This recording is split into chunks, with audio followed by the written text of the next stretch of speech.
before anyone called it the Taj Mahal, before the marble turned white in the sun, there was a man who could not function without her, not metaphorically, not poetically, function. History remembers him as Emperor Shah Jahan, but long before he became a monument builder.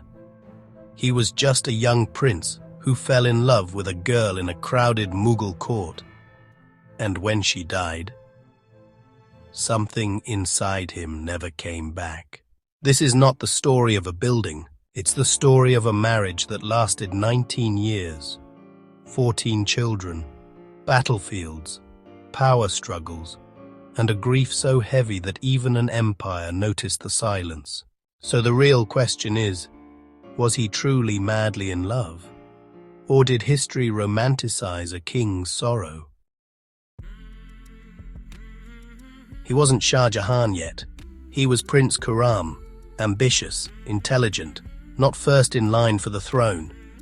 She was Arjumand Banu Begum, 15 years old, well-educated, poised, from a powerful Persian noble family.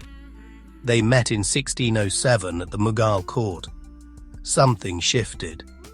Not the dramatic kind you see in films, but enough that he asked for her hand.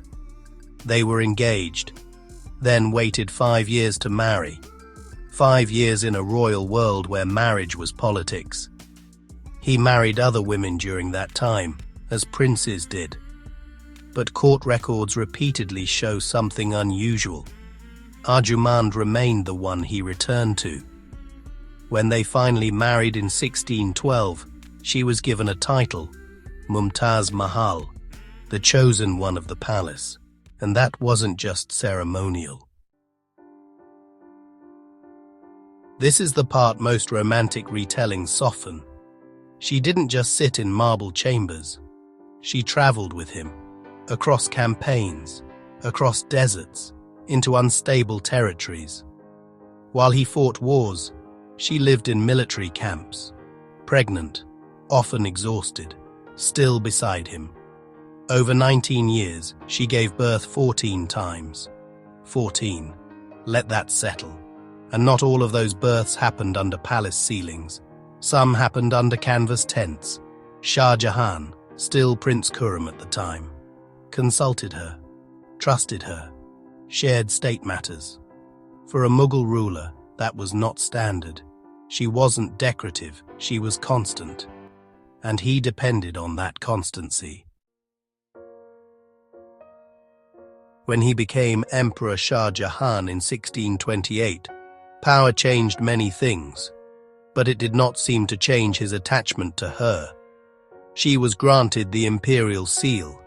She influenced charitable distributions. She intervened in petitions. She advocated for widows and the poor. Other wives existed, yes, but historical accounts consistently point toward one emotional center. Mumtaz, not whispered, not hidden, visible. He preferred her company. He sought her advice. He traveled with her even when he did not have to. This was not performance. It was pattern. Now we slow down, because this moment is often rushed past. Year 1631. Burhanpur, a military campaign. She was pregnant again, the 14th time. She went into labor in a war encampment. Not marble floors, not royal chambers, a war camp. Accounts say she labored for nearly 30 hours. The baby survived, a daughter, Gauhar Ara. Mumtaz did not. Persian court historians describe Shah Jahan staying beside her. After her death, he withdrew. He did not appear in court for days, then weeks, then months. When he finally returned, people noticed. His hair had grayed. He had lost weight. He avoided music. He avoided celebrations. He wore white, the color of mourning. This was not theatrical grief.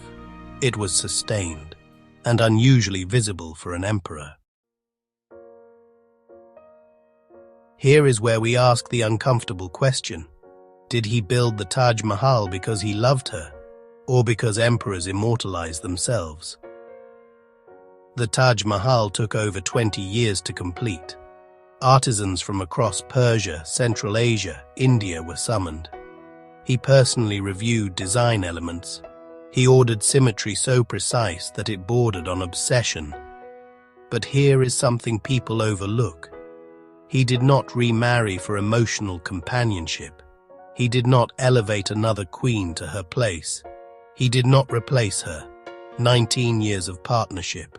And after that, absence. He lost his partner. He lost his confidant.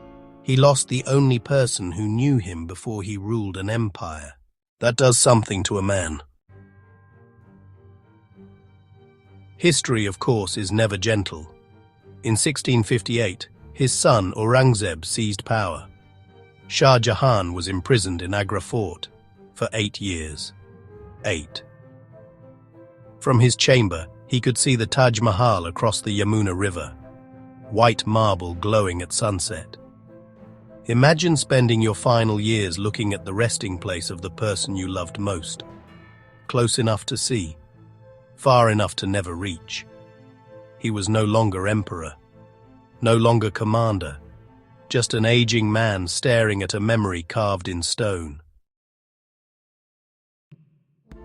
When Shah Jahan died in 1666, he was buried beside her. The Taj Mahal was originally designed only for Mumtaz. His grave slightly disrupts the perfect symmetry. He was added later. Even in death, he adjusted to her space. There is something strangely intimate about that. So was Shah Jahan truly madly in love?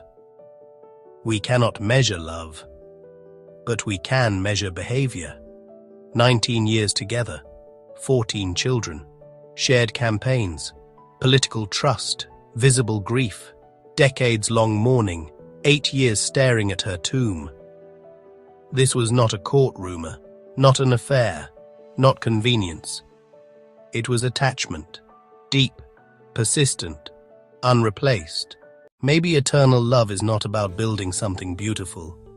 Maybe it is about never quite recovering from loss. And if that is the measure, then yes, he was truly madly in love.